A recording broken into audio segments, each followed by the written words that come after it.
Ever look at the financial news and just wonder, are those numbers even real? Well, today we're going to pull back the curtain on the invisible rulebook that separates fact from fiction in our entire economy. This is the code that underpins trillions of dollars in decisions, and we're about to see exactly how it works. Let's dive in. I mean, really think about that. When you see a huge headline about a company making record profits or, suffering massive losses, what's to stop them from just making it all up? Well, the answer comes down to a special group of professionals who live and breathe by a very, very strict set of rules. All right, so where do we even begin? We have to start at the foundation of it all. Before we can even get into the nitty-gritty rules, you have to understand the two big ideas that give those rules their power. This is the absolute bedrock of trust for the whole system.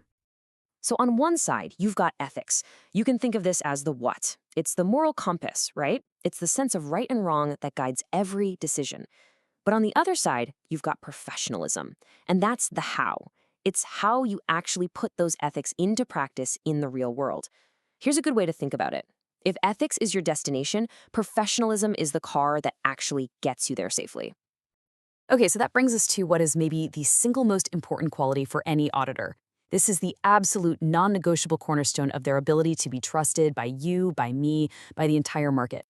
And that quality is independence. An auditor has to be totally free from any influence, whether it's financial, personal, you name it, that could even possibly cloud their judgment.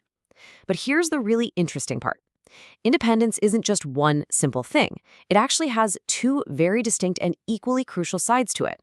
First up, there's independence of mind. This is all internal. It's about what an auditor actually thinks and believes. It's that state of mind that lets them come to a conclusion without any bias, acting with total integrity.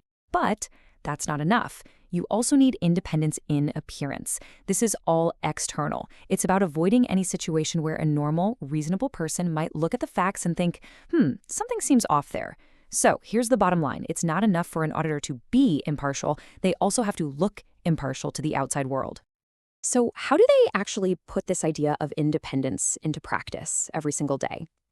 Well, it is all built on 5 fundamental principles. I want you to think of these like the 5 commandments that every single professional accountant has to live by, no exceptions. So here they are: integrity, objectivity, professional competence and due care, confidentiality, and finally, professional behavior. Each one of these kind of builds on the others to create this complete framework for doing the right thing. So let's break them down and see what each one really means. First up, integrity. This one sounds simple, but it is so powerful. It just means being straightforward and honest. It's about having the courage to tell the truth, the whole truth, especially when the numbers are ugly or when the client isn't going to like what they hear. Next, we have objectivity. This is all about the commitment to being impartial. An auditor simply cannot let bias or a conflict of interest or pressure from anyone override their professional judgment. This is exactly why you can't be the auditor for a company where your spouse is the CEO, right? The facts, and only the facts, have to lead the way.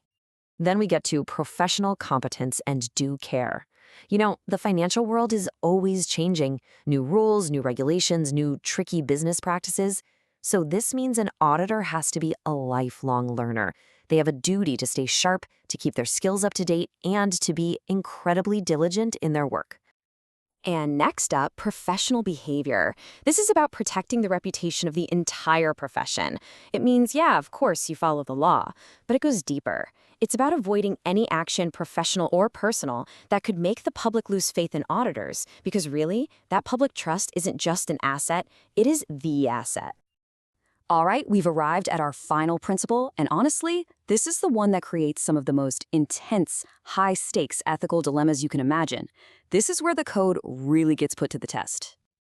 So the principle of confidentiality seems pretty straightforward on the surface. Whatever an auditor finds in a company's books stays in the books. They can't just go blabbing about a client's private financial information without permission. It's basically like doctor-patient confidentiality, but for money. But this brings up a huge ethical question, doesn't it? What happens if an auditor is digging through the numbers and they stumble upon evidence of something really bad, something illegal, something dangerous? Are they supposed to just keep that a secret? And the answer, thankfully, is no. The code is smart, and it has these critical exceptions built right in. An auditor can, and in some cases must, break confidentiality if the law demands it, if there's a clear public duty, or, and this is a big one, if they find evidence of serious crimes like money laundering or funding terrorism. It's this brilliant balance between their duty to the clients and their much bigger duty to protect all of us. Okay, so we've walked through the principles, the foundation, the whole code. But let's zoom out for a second. Why does any of this actually matter in the real world? Why should you care? Well, it matters because this code is like the invisible glue that holds our whole financial world together. It's what gives investors the confidence to risk their money. It's what protects the pensions and retirement savings of millions of people. It's what makes a fair and level playing field even possible. Without this promise of trust, the whole thing would just fall apart. So in the end, you see, this isn't just some boring rule book for accountants. Not at all. It's a promise. It's a public promise of integrity, of objectivity, and of accountability. It really is the hidden engine of trust that keeps our economy running. So that's the auditor's code. But it kind of leaves you with a final thought, doesn't it? Every job, every profession has its own lines you just don't cross. So what's the one ethical rule you hold sacred in your own line of work? Definitely something to think about. Thanks for joining me.